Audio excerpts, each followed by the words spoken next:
Agora, na Hora da Bênção, contando a tua história.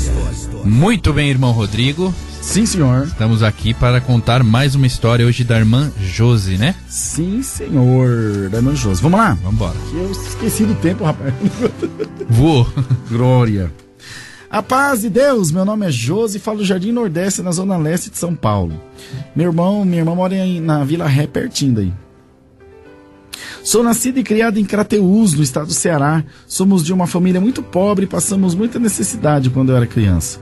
Não me lembro de presente, roupa ou até mesmo uma refeição abastada. Era tudo em pouca quantidade, usado e doado por terceiros. Tempos difíceis, de muita privação. Quando eu tinha uns 15 anos, meus pais vieram embora para a casa de uns parentes aqui na cidade de São Paulo. Era o tal sonho de morar numa cidade grande para ter uma vida melhor. Ficamos alguns meses morando em um barraquinho junto com uma prima do meu pai e a família dela. Éramos em 11 pessoas em 2 cômodos. Meu Deus. Sem a menor estrutura, irmão. Só Deus mesmo. Meu pai, desesperado, foi procurar serviço. Conseguiu de ajudante de pedreiro e mais do que depressa aceitou.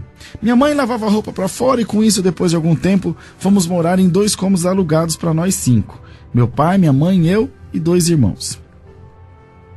Meu pai era um homem de lavrar terra, ele não entendia nada e nem sabia sobre construção civil.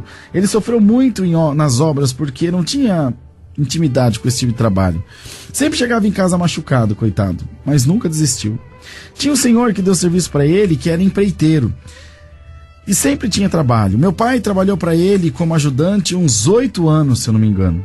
Mas isso foi muito bom porque ele aprendeu a profissão de pedreiro e trabalhou nisso até se aposentar, há uns 3 anos atrás. E hoje vive tranquilo com a minha mãe aqui perto de casa mesmo, na Zona Leste. Eu cuidava de casa e dos meus irmãos enquanto meus pais trabalhavam para trazer o sustento para casa. Nós não conhecíamos Deus ainda.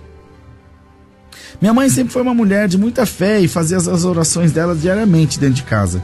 Nessa época não tínhamos televisão, mas o rádio ficava de noite em programas evangélicos. E foi dessa maneira que aprendemos a cultuar a Deus. Não levou muito tempo, minha mãe conheceu uma igreja, me permita não dizer o nome, e logo passou a frequentar lá. Ela estava firme servindo a Deus naquele lugar, mas tudo que ela ganhava ia para as ofertas, irmão. Ela dizia que tinha aprendido que nós temos que investir na obra, que depois Deus ia nos deixar rico. Isso foi por 1 ano aproximadamente. Era dízimo, oferta, fogueira não sei do que, sacrifício não sei da onde, propósito, trízimo, e por aí ia. Meu pai ficava bastante aborrecido, mas ele nunca foi de falar, e deixava as coisas como estavam até ver o que ia acontecer. Aquele famoso deixa como tá pra ver como é que fica, sabe? Sei. Até que minha mãe se enfraqueceu na fé, quando um dia minha tia perguntou pra ela em que momento essa igreja falaria de salvação de almas.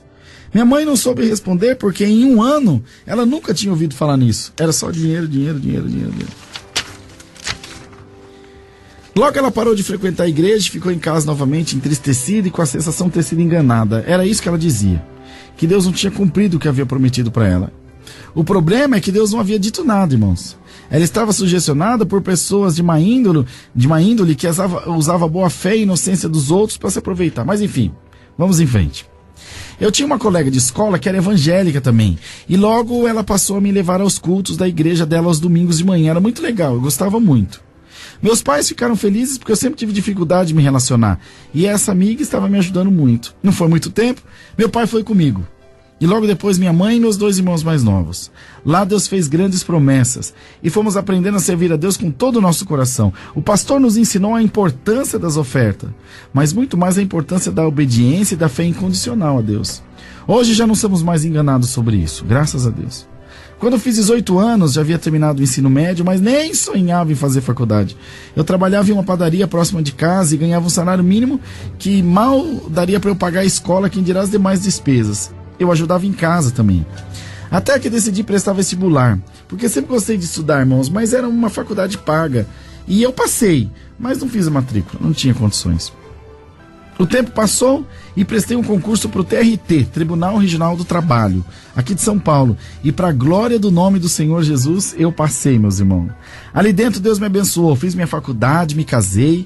Tenho hoje 3 filhos pela graça de Deus, isso já faz 15 anos. Tenho minha casa, meu esposo é professor universitário, Marcos. e minha casa canta na presença de Deus. Meus 2 irmãos também têm formação superior e todos nós servimos a Deus de toda a alma. Esses dias estive congregando com o irmão Rodrigo em Alphaville, verdade. Fui de carro e já fui de metrô. Das 2 maneiras foi super fácil, graças a Deus. Eu confesso que prefiro de metrô, que é mais tranquilo, principalmente aos domingos. A rádio tem sido uma bênção na minha vida, porque durante a semana é muito corrido por conta do trabalho e Deus tem me alimentado. Olha o que ela fala aqui, que eu achei super legal. Eu cheguei a me acomodar por conta disso, irmãos. Mas Deus me trouxe um despertamento que não podemos ser ingratos e nos acomodarmos em nossas casas. Lugar de cultuar é dentro da igreja. Isso também é oferta na presença de Deus. Que Deus abençoe toda a nossa família da CCA e da Hora da Bênção também grandemente. Somos mesmo uma família porque passamos essas horas juntos, rindo, chorando e dando glória a Deus com alegria. Fiquem todos na paz do Senhor Jesus. Amém!